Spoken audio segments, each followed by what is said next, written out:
Και τον πρόεδρο, και τον πρόεδρο.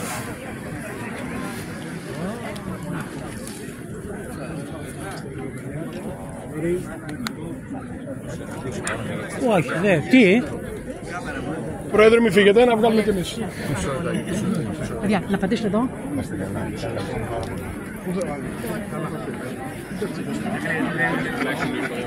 Πρόεδρο, τον πρόεδρο.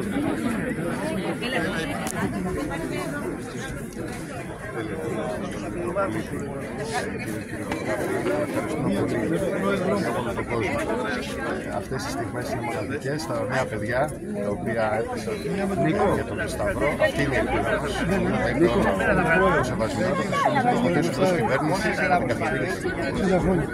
Για την Ελλάδα έχει να είναι μια καλύτερη, ακόμα καλύτερη χρονιά. Η Ελλάδα επιστρέφει.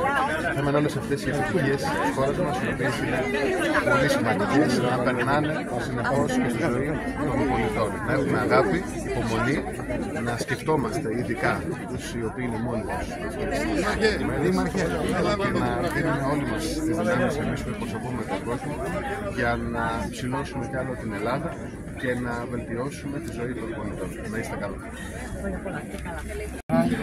Είναι η μέρα αφιερωμένη στην αγάπη, αφιερωμένη στην ειρήνη, αφιερωμένη κυρίως στους ανθρώπους που προσπαθούν να αλλάξουν αυτόν τον κόσμο. Διότι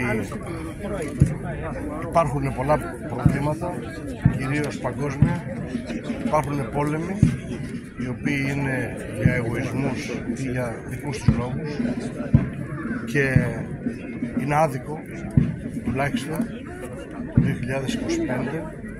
να υπάρχουν τέτοιου είδους καταστάσεις, να υπάρχουν παιδιά τα οποία ζουν χωρίς συνθήκες αυτές που αξίζουν να έχουν, και εύχομαι το 2025 να είναι μια αλλαγή για το παγκόσμιο χάρτη, για να μπορέσει να έρθει στη νέα γενιά ένα καινούριος κόσμος, πιο καθαρός, πιο ειρηνικός, και η αντιοτελή αγάπη δεν υπάρχει, να επικρατήσει, διότι η αντιοτελή αγάπη σημαίνει να αγαπάς χωρίς να περιμένεις.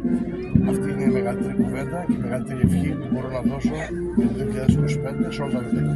Σας ευχαριστώ πολύ. Να είστε καλά. Νέα Φιλαδέλφια, καλή φώτιση όλους τον κόσμο. Έχουμε τον Μητροπολίτη Γαβρίλη κάθε χρόνο. Ερχόμαστε εδώ και τα λέω. Πάμε στην